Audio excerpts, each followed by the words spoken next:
दोस्तों, अगर किसी इवेंट को ग्लोबल इवेंट बनाना हो तो ये भारत की जो पॉलिटिकल क्लास है उससे समझना चाहिए। भारत के अंदर जो है वो बजट पेश किया जा रहा है। Finance minister Nirmala Sitharaman 1500 CC Maruti पर सफर करती हैं और 1500 सीसी मारुति पर ही उन्होंने अपने ऑफिस पहुंचकर 576 बिलियन डॉलर्स का इंडिया का बजट पेश किया है। 6 माह बाद, साल बाद वो चौथी इकोनॉमी होगी दुनिया की। ठीक है। कैसे उन्होंने किया ये सब? मैं बड़े लोगों से ये सवाल करता हूँ, कुछ लोग ये कहते हैं जी वो उनकी आबादी ज्यादा है इसलिए वहां पे मार्केट बड़ी है। तो और कहा जा रहा है कि जो रिजर्व बैंक ऑफ इंडिया है उसके अगर आप स्टैटिस्टिक्स पे जाएं या जो ग्लोबल स्टैटिस्टिक्स पे जाएं, मोर देन 47 मिलियन जॉब्स जो है वो क्रिएट की हैं पिछले 12 महीनों में इंडिया ने। भारत में क्योंकि दुनिया का सबसे ज्यादा पॉपुलेशन वाला कंट्री है तो जो जॉब्स का मसला है वो सबसे ज्यादा है। जाहिर है उसी कंट्री में होगा जहां पर सबसे ज्यादा पॉपुलेशन होगी। तो इस बजट में जो फोकस किया गया है वो यूथ को टारगेट किया गया है और उनके लिए इतनी ज्यादा जॉब्स क्रिएशन के मौके पैदा किए जा रहे हैं। एशियन टाइगर जो पाकिस्तान को बनाना था ना, हाँ हाँ, वो एशियन टाइगर अब मुल्क से बाहर है। अच्छा, जिन्होंने बनाना था ठीक है। एशियन टाइगर वो बने हैं, पावरफुल बन गए ना, सही वो है। एशियन टाइगर बन गए। पाकिस्तानी एशियन टाइगर ये सारे कुत्ते बिल्ले हो गए, भेड़ बकरियां हो गई। 47 मिलियन पाकिस्तान में बात हो रही है। हर रोज लोग जॉबलेस हो रहे हैं, हर रोज। इस वक्त 643 मिलियन 645 मिलियन के करीब जॉब्स उन्होंने क्रिएट की हुई हैं आउट ऑफ 1.4 बिलियन पीपल। अब आप इमेजिन करें कितने बड़े पैमाने पे जॉब के ऊपर कितना बड़ा फोकस है। ये डाटा स्टैटिस्टिक्स अमेरिका में कभी मिला करता था, अभी भी मिलता है। आज पाकिस्तान में आप नहीं बता सकते, हमारे लीडर आते हैं, इलेक्शन होते हैं, हम 1 करोड़ नौकरी बनाएंगे, हम 1 करोड़ नौकरी क्रिएट करेंगे। और पाए नो देखो किन्नियां नौकरियां क्रिएट करो, किन्ने करोड़ नौकरियां ना क्रिएट की हैं। अगर 1 मिलियन 10 लाख है, 10 मिलियन जो है वो 1 करोड़ है, और 46 मिलियन जो है वो 4.5-5 करोड़ तो बनता ही है। ये 4.6 करोड़ तो बनता है। यानी कि एक साल में 4.5-5 करोड़ नौकरी क्रिएट करना विद 6% 7% ग्रोथ रेट। आप मुझे करके तो दिखाएं।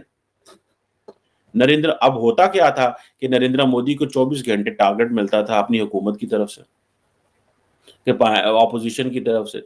ये अब क्या कर रहे हैं? अभी रिजर्व बैंक ऑफ इंडिया जो है उसने ये डाटा जारी किया, ठीक है जी। और आप देखिए 46-7 मिलियन नौकरियां क्रिएट करना, 40 इस बिग नंबर भाईजान। तो वो इंडिया जो है वो बड़ी तेजी से उस चाइनीज साइकिल में आ रहा है कि जहां पे वो गुर्बत खत्म कर रहे हैं। वो जो इंडिया में हम बात करते थे ना, नरेंद्र मोदी रिसेंटली बात कर रहा था कि हम मल्टी डायमेंशनल पॉवर्टी को खत्म कर रहे हैं। They are on the track, ठीक है जी। अब गवर्नमेंट किस चीज से फोकस करिए? जॉब क्रिएशन पे। अब पाकिस्तान में तो हमारे पास डाटा ही नहीं है यार कि कितनी जॉब आई हैं, कितने लोग बेरोजगार हैं, कितना क्या है। हमें बस एक चीज का पता है, दसना इतने करोड़ लोग मुल्क छाड़ के चले गए, इतने लाख लोग मुल्क, वो चीज बतानी है जिससे पता चले जना इस चीज का डाटा है। लेकिन कितना डाटा हमने, कितनी नौकरियां क्रिएट की है, उसका हमारे पास डाटा कोई नहीं है, हमें पता ही कोई नहीं है, क्योंकि हमारी इकोनॉमी अनडॉक्यूमेंटेड है। नरेंद्र मोदी की इकोनॉमी तो बहुत हद तक डॉक्यूमेंटेड है ना, वहां पे भी अनडॉक्यूमेंटेड इकोनॉमी है। ये नहीं है कि उधर दो तीन नहरें बह रही हैं, बट द पॉइंट इज कि उन्होंने at least they're on a path for the digitisation. और मैं कह रहा था कि किसी इवेंट को ग्लोबल इवेंट कैसे बनाना हो, ये तो आपको इंडियन से समझना पड़ेगा। वो कैसे? ये तंजानियन गवर्नमेंट के जो ऑफिशियल्स हैं वो बजट अनाउंसमेंट देखने आए हैं। अब इंडिया क्या कर रहा है? जब इंडिया की जो फॉरेन फाइनेंस मिनिस्टर साहबा हैं, मैडम निर्मला, वो क्या कर रही हैं? वो बता रही हैं कि जनाब हम जो है वो बजट कैसे पेश करते हैं, क्या होता है, टेक्निकल चीज़ें क्या हैं। अब ग्लोबल साउथ की हम कैपेसिटी बिल्डिंग करेंगे, हम बताएंगे इनको कि आपको क्या करना चाहिए, हम आपके साथ मिल के आपका सहारा बनेंगे। मतलब this is how they are taking. आप देखिए उन्होंने इवेंट को कैसे इंटरनेशनलाइज कर दिया। साथ में उन्होंने ऑपोजिशन को भी दबा दिया कि बाहर के मुल्कों के लोग आके बैठे हैं, जरा ध्यान न काल के रह जाए, बिस्ती न कराया जाए मुल्क। मतलब this is also one of the factors when you have you know and all that. So they are going for a next generation reforms की बात कर रहे हैं, ठीक है जी। मैंने तो अभी फाइनेंस मिनिस्टर पाकिस्तान के की स्पीच सुनी है, एनजी लगन ऐसी आईएमएफ वाले ने स्पीच बना के दी है, भाईजान करो। देखिए ये तो है ना, फिर इंडिया को आज़ादी तो है। इंडिया की जो फॉरेन फाइनेंस मिनिस्टर है वो आज़ाद है, उसको आईएमएफ की डिक्टेशन तो नहीं लेनी पड़ती।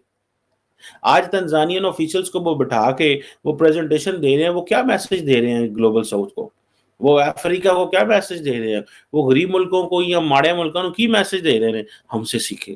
भूल जाए अमेरिका को, लंदन को, फ्रांस को, बेल्जियम को, हमसे सीखें, हम आपके करीब हैं, हम आपको बताएंगे। इन डेवलप वर्ल्ड के आपके से बहुत सारे गोल्स हो सकते हैं, लेकिन हमारे आपके साथ गोल्स कोई नहीं है। गोल्स के बगैर तो कोई कुछ भी नहीं ना करता। Everything is for an interest, ठीक है जी। अब इंडियन जो बजट है, मैंने बताया ना किस तरह उसको ग्लोबल इवेंट बना दिया, कि वो जो इवेंट है जो क्या उसे बोलते हैं, ये मैडम निर्मला जो है, she is very wise woman by the way. ये पिछले 5 साल भी तो फाइनेंस मिनिस्टर थी, अभी भी ये फाइनेंस मिनिस्टर आई हैं और बड़ी ऑनेस्ट और अपराइट किस्म की हैं। और मैंने देखा कि वो जिस गाड़ी में बैठी हैं, यकीन करके मानें, निर्मला साहिबा जिस गाड़ी में बैठी हैं वो पाकिस्तान की 1300 सीसी गाड़ी है। और पाकिस्तान के फाइनेंस मिनिस्टर का आप प्रोटोकॉल चेक कीजिएगा, 1300 की होगी या 1800 सीसी की होगी, मुझे तो 1300 1500 की लगी है। और पाकिस्तान के फाइनेंस मिनिस्टर को देखिएगा, रेंजर्स की गाड़ियाँ, डबल कैबिन डाले, बुलेट प्रूफ गाड़ियाँ, V8 ये वो, मतलब ऐसे तरफलाट तूफान आ जाता है यार। मतलब ये ऐसे देखिए ना, ये फ़र्क है, ये वो माइंडसेट है। बजट है वो सिर्फ अपने मुल्क के अंदर के लिए नहीं है भाई, हजारों करोड़ों तो उन्होंने अफगानिस्तान से लेकर नेपाल और भूटान तक को दे दिए। आपके अगर अच्छे ताल्लुकात होते हैं उनसे तो आज आपको भी कुछ मिल जाता।